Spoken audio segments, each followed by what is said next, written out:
Warm greetings friends. நான் ரேணுகா திருவேங்கடம்.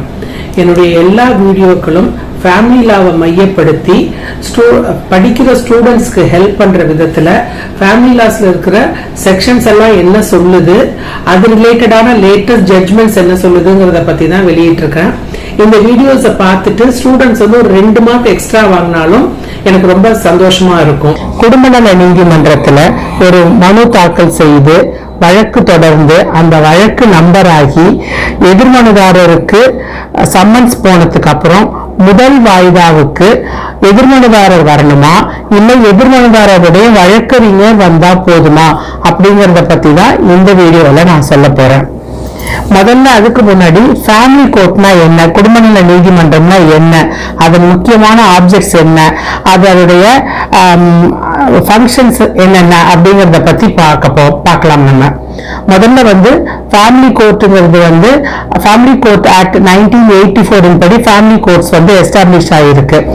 எங்க 10 லட்சம் மக்கள் தொகைக்கும் அதிகமா மக்கள் வசிக்கிறாங்களோ அங்க எல்லாம் ஃபேமிலி கோர்ட்ஸ் செயல்படும். அப்படி 10 லட்சத்துக்கும் குறைவான மக்கள் தொகை இருக்கிற இடத்துல அங்க இருக்கிற சப்கோர்ட்ஸ் வந்து ஃபேமிலி கோர்ட்டா செயல்படும். தமிழ்நாட்டை பொறுத்த வரைக்கும் கிட்டத்தட்ட 100க்கும் மேற்பட்ட சப்கோர்ட்ஸ் வந்து ஃபேமிலி கோர்ட்ஸா செயல்பட்டு இருக்கு. சென்னையில மட்டும் 8 ஃபேமிலி கோர்ட்ஸ் இருக்கு. Family courts are equal to district courts. இந்த ஃபேமிலி கோர்ட்டோட மெயின் ஆப்ஜெக்ட் என்ன அப்படின்னு சொல்லி பார்த்தோம்னா 2 தான் ஒரு மெயின் ஆப்ஜெக்ட்.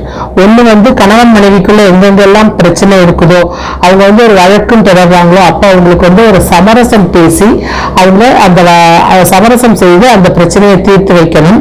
2வது பாத்தீங்கன்னா மேரேஜ் அண்ட் ஃபேமிலி டிஸ்பியூட்ஸை எவ்வளவு சீக்கிரமா முடிக்கணுமோ அவ்வளவு சீக்கிரமா தீர்த்து வைக்கணுங்கிறது தான் இதோடைய முக்கியமான ஆப்ஜெக்ட்.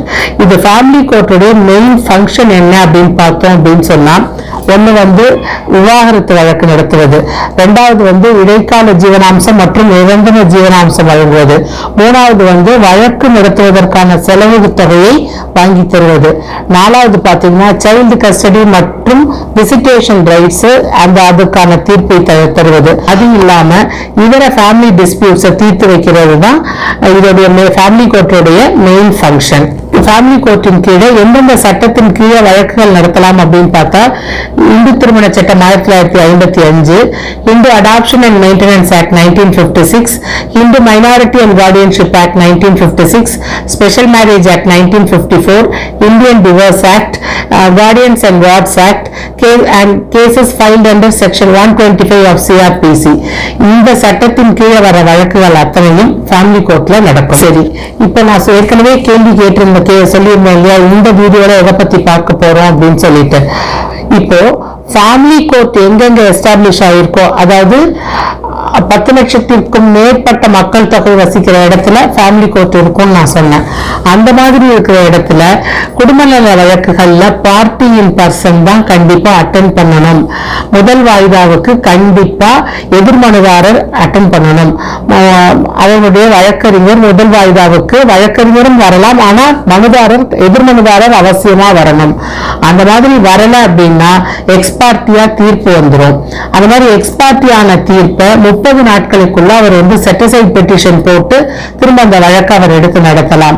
30 நாட்களுக்கு அப்புறம் அவர் வழக்க தொடரணும்னு நினைச்சா 30 நாட்களுக்குள்ள ஒரு வழக்கை தொடராமல் 31வது நாளோ 32வது நாளோ ஒரு வழக்க தொடரணும்னு நினைச்சா செட்டிசைட் பெட்டிஷன் போடுறதோட சேர்த்து கண்டோன் டிலே பெட்டிஷனும் போடணும். ஏன் ஒரு நாள் டிலே ஆயிருக்கு, ஏன் 2 நாள் நான் டிலே பண்ணி, அதாவது 30 நாட்கள் நமக்கு இருக்கு, அதுக்கப்புறம் டிலே ஆகிற ஒரு நாட்களுக்கும் நீதிமன்றத்தின் நம்பத்தகுந்த வகையில் அவர் காரணங்களை சொல்லி செட்டிசைட் பெட்டிஷனோட சேர்த்து கண்டோன் டிலே பெட்டிஷனும் போட்டு வழக்கை அவர் தொடரலாம். செட்டிசைட் பெட்டிஷனோட சேர்த்து கண்டோன் டிலே பெட்டிஷனும் போடணும்.